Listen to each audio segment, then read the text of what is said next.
शहर की सामाजिक कार्यकर्ता बी पोलम्मा जी किसी परिचय की मोहताज नहीं है।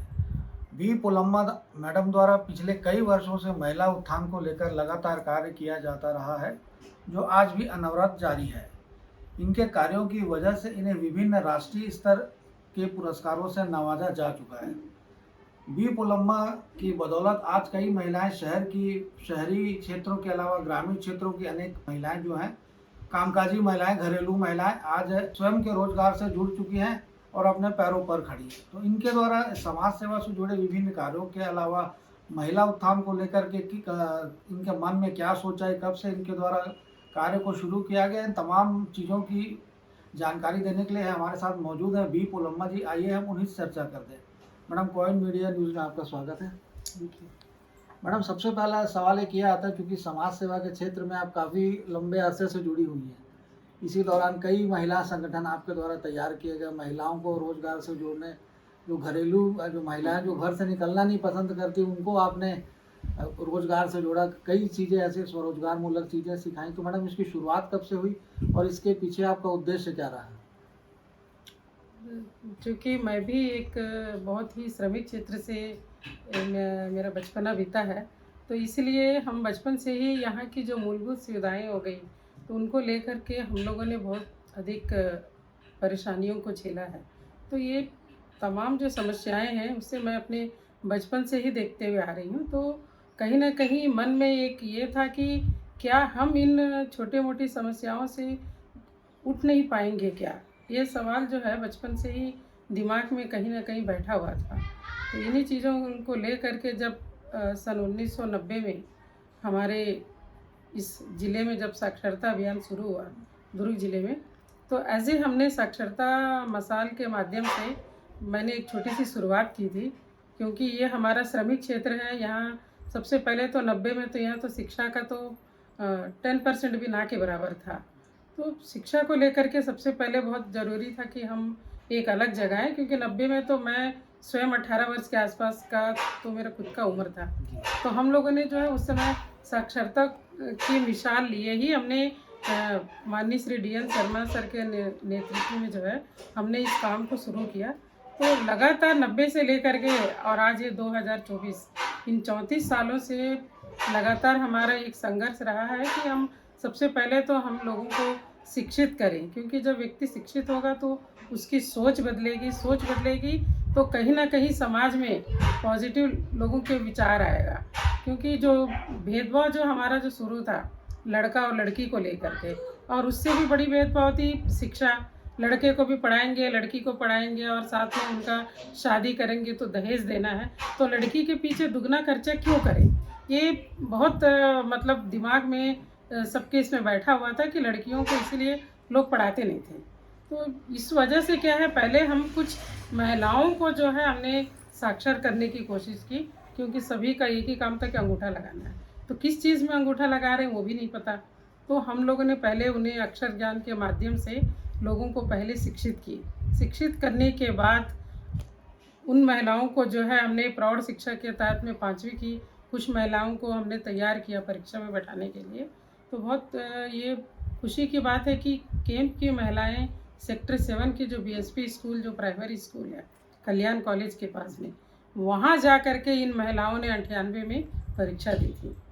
तो सफ़र बहुत लंबा रहा, बहुत संघर्षमय रहा, पर आज उसका स्वतः एक परिणाम है कि हमारा कैंप क्षेत्र, खास करके हमारा जो मोहल्ला है, जो शांति पारा जो है, ये आज आप जैसे कई मीडिया वाले आकर के जब यहाँ का जब समाचार जब आता है, तो लोग अपने आप को जब टीवी में भी देखते हैं कि अपने आसपास के मोहल्ले को देखते हैं, तो उनको एक खुशी होती है कि देखिए हम लोगों का भी टीवी में आ रहा है हमारे मोहल्ले का, तो एक खुशी होती है। मैडम, जैसा कि आपने कहा कि आपने समाज सेवा की शुरुआत शिक्षा का अलग जगह कर की, तो आपके द्वारा मैडम इस कार्य की जो शुरुआत है वो तो जैसे कि आपका कहना है कि कैंप क्षेत्र से की गई, इसके अलावा अन्य क्षेत्रों से भी। तो शिक्षा को लेकर के आज से कुछ वर्ष पूर्व तक लोगों में जागरूकता नहीं थी और ना ही परिजन चाहते थे कि उनकी बेटियां साक्षर बने। तो आपके द्वारा किस तरह का इसमें इसकी शुरुआत कैसे की गई मैडम, जो अक्षर ज्ञान को लेकर के, चूँकि ये बहुत मायने रखता है आज की तारीख में? अक्षर ज्ञान सर ये था कि जब लड़कियां तीसरी चौथी पढ़ रही है तो उसके बाद उनको स्कूल में ही नहीं भेजते थे, ये कि उनको अपना नाम लिखना आ गया है तो बोले बहुत है।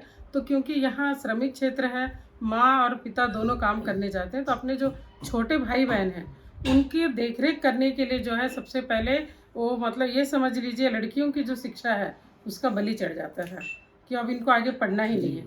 तो ऐसे जब 2000 में हम लोगों ने जब दुर्ग जिले में जब जनशाला कार्यक्रम शुरुआत हुई, मतलब जो शाला त्यागी जो बच्चे हैं, जो अप्रवेशी बच्चे मतलब जिस स्कूलों में एडमिशन ही नहीं लिए हैं, तो उन बच्चों का जब जनशाला कार्यक्रम के तहत जब ये प्रोजेक्ट जब शुरू हुआ, तो तब हमने 2000 से जब इसकी शुरुआत की थी, तो लगभग 2000 में उन लड़कियों का जब काम करने के बाद जो उनका फ्री समय रहता था, सुबह घर के काम कर रही हैं, शाम को फिर उन लोग खाना बना रहे हैं, सब कर रहे हैं, तो दोपहर का जो बीच का समय है उसमें हमने पूरी लड़कियों को कन्विंस किया, उनके माता पिता को कन्विंस किए कि कहीं आप लोगों को बाहर नहीं जाना है।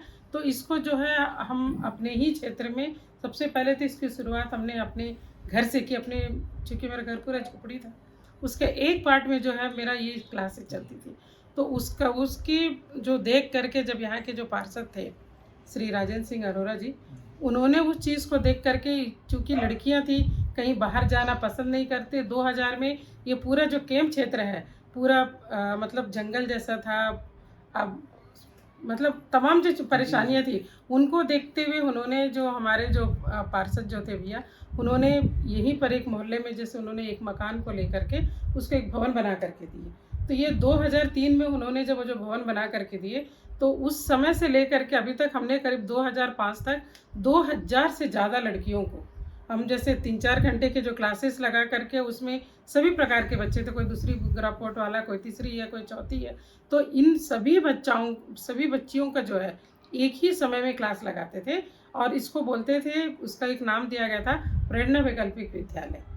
तो उसमें सभी स्तर के बच्चे थे, तो उनके स्तर के अनुसार हम लोगों ने उनको पढ़ाई करवाई। फिर उसके बाद उन बच्चों को हमने 5वीं में जैसे परीक्षा बोर्ड की एग्ज़ाम हुई, बोर्ड के एग्ज़ाम के बाद ये अपने आसपास के जो गवर्नमेंट स्कूल है, एक जेपी नगर है, कैंप 1 की जो पानी टंकी के पास जो गवर्नमेंट स्कूल है, इन स्कूलों में जो है हमने लगभग 2000 से अधिक बेटियों को जो है हमने एडमिशन कराया।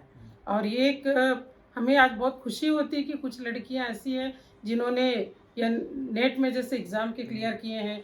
कुछ बच्चे ऐसे हैं कि जो रायपुर के इंजीनियरिंग कॉलेजों में जो बच्चे सोचे जो तीसरी चौथी छोड़ चुके थे, आज कुछ बच्चे जो रायपुर के अच्छे जगह पर उन लोग सर्विस कर रहे हैं।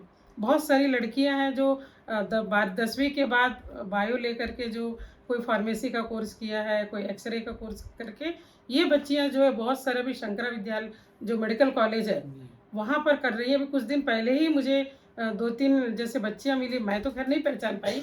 वो लोग आए, मैडम उस समय के स्कूल से देखिए हम पढ़ करके निकले हैं, अभी यहाँ पर हम लोग नर्स का काम कर रहे हैं। तो हमें बहुत अंदर से खुशी होती है कि उस समय हम लोगों ने जो शुरुआत की थी, आज उसका एक परिणाम जो है बहुत अच्छा हमारे सामने है। अब ये दिक्कत नहीं है, आज एक रिक्शा चलाने वाला भी सोचता है कि मैं अपने बच्चों को पहले इंग्लिश मीडियम में पढ़ाऊँ।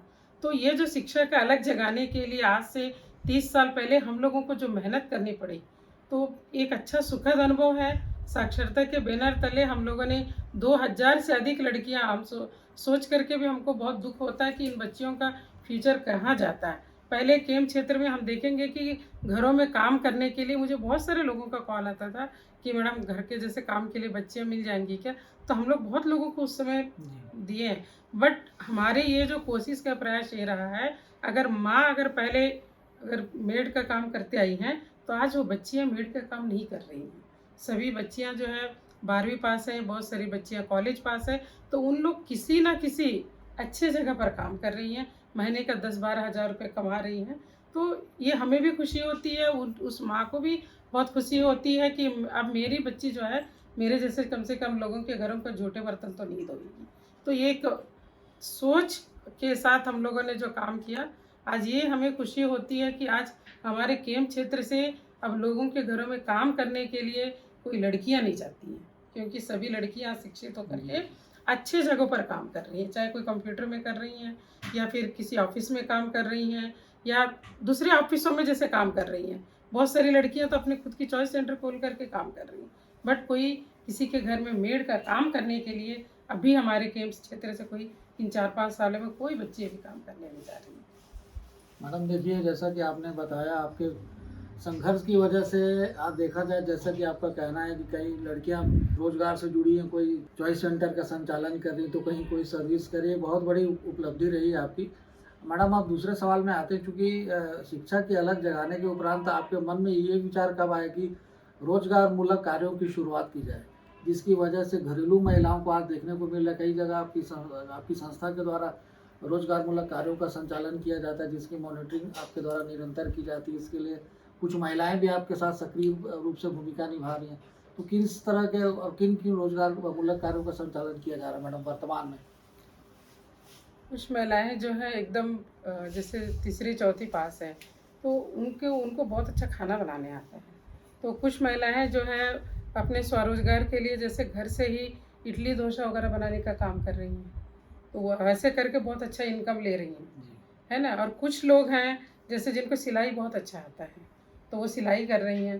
तो हम लोग उनको ये करके रखें कि जो बहुत अच्छा सिलाई करती है, वो मनोरमा जी का रोज़गार ही ये सिलाई करती है। वो अब अपने साथ साथ में उनके पास इतना सिलाई का है कि वो और दूसरी जो महिलाएं हैं उनको पीको का काम देती हैं, जैसे ब्लाउज में जैसे तुरपाई वगैरह करने का काम देती हैं। ऐसा करके वो मनोरमा जी जो सिलाई का काम को लेकर के करती हैं। जो दूसरी हमारे यहाँ रंजीत है करके, रंजीत बहन है, वो अभी आप देखेंगे हमारे यहाँ भी जो आस्था संस्था के माध्यम से जो निःशुल्क सिलाई का भी फिर से जो शुरू किए हैं, उसमें कोई फीस नहीं है, 1 रुपये फीस नहीं है। वो कंटिन्यू 3 महीने हो गए हैं। आज वो निःशुल्क अपने 2 घंटे का समय जो है हमारी इस क्षेत्र की महिलाओं के लिए और बच्चियों को देती हैं।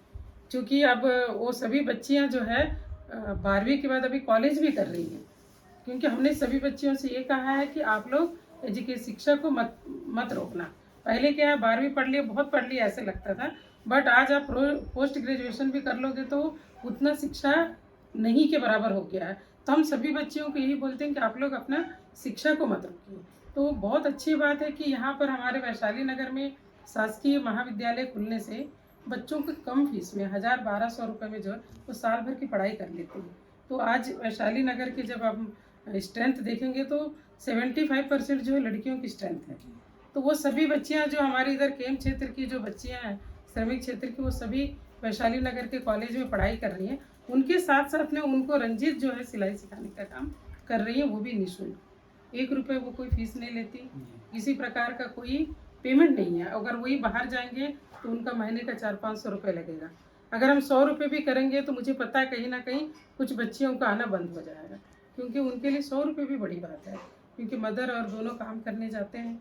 और वो जो बच्चियां हैं बड़ी मुश्किल से अपना फीस वगैरह कर करके पढ़ाई कर रही हैं। तो हम नहीं चाहते कि मतलब किसी कारणवश उनका कोई भी काम रुके। तो कुछ महिलाएं ऐसी हैं मेरे साथ में अभी निस्वार्थ भाव से काम कर रही हैं। इधर ही आगे में हमारे यहाँ एक बच्ची है जिसको हम लोगों ने प्रधानमंत्री स्वरोजगार योजना के अंतर्गत में 3-4 बच्चियाँ जो हमारे यहाँ पार्लर का जो काम सीखी है। कुछ बच्चियाँ अगर इंटरेस्टेड है तो वो उन बच्चियों को जो है निःशुल्क पार्लर का प्रशिक्षण देती हैं। मैडम, चूँकि आपके द्वारा जैसा कि बताया गया, रोजगार मूलक कार्यों से जोड़ने के लिए लगातार प्रयास किया जाता है अपने माध्यम से। क्योंकि मैडम आपके द्वारा आपके संस्था की ओर से बच्चों को कंप्यूटर प्रशिक्षण भी दिया जाता है। इसके अलावा हमारे द्वारा आज ही देखा गया कि दोना पत्तल सिखाने की मशीन भी आपके पास रखी है। तो इसका लाभ किस तरह से मिलता है मैडम? और दूसरा ये कि शासकीय योजनाओं का लाभ जो ज़रूरतमंद महिलाएं हैं उन तक पहुंचाने के लिए किस तरह का प्रयास किया जाता है? हम चूँकि हमारी सभी महिलाएं जो यहाँ पर इसी क्षेत्र में, अगर हम जोन 3 की बात करें तो लगभग करीब 300 से लगभग अधिक जो समूह है जो नगर निगम से जुड़ी हुई है। तो नगर निगम के अंतर्गत जो छोटी छोटी जो योजनाएं हैं, पीएम निधि की जो योजनाएं हैं, जैसे शुरू में महिलाओं को 10-10 हज़ार रुपये मिल रहा था, तो हम पूरी कोशिश करते हैं कि हमारे सीओएम के माध्यम से हम उन महिलाओं को उसका लाभ दिलाएं। तो वो जो पैसा पीएम निधि से जैसे बहुत सारी महिलाओं को मिला है, तो हम उन महिलाओं को यही प्रेरणा देते हैं कि भाई आपको 10,000 को आप खर्चा मत करिए, उससे एक छोटा सा आप रोजगार शुरू करिए, ताकि आपको 100-200 रुपये का इनकम डेली आता रहे, ताकि आपको 10 रुपये के लिए किसी दूसरे के सामने हाथ फैलाना ना पड़े। आज आप फैलाएंगे भी 10 रुपये कोई देगा, 4 दिन बाद तो आपसे मांगने आएगा।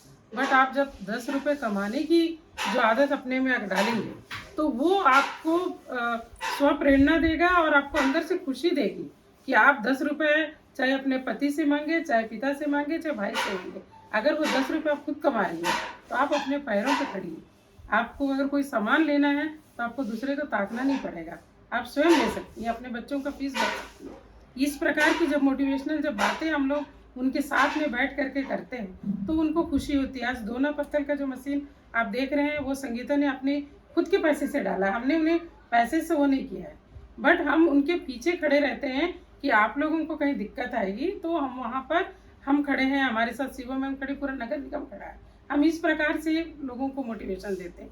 जो सिलाई की जो क्लासेस है, हमने कहा रंजित समय दे रही है, उसको देख करके अभी श्रवंती है, उसे भी लगा कि नहीं मैं भी अभी थोड़ा सा समय दूंगी। तो जिस दिन अगर मान लीजिए एक ट्रेनर की अगर तबीयत कुछ खराब है तो दूसरा खड़ा रहता है। निस्वार्थ भाव से जो खड़े होते हैं, आज मैं अकेली नहीं कर रही हूँ, शायद मेरे अकेले की बस की भी बात नहीं है, तो मेरे जैसे अब इसी क्षेत्र से 10-15 महिलाएं ऐसे निकल करके आई हैं हर फील्ड में।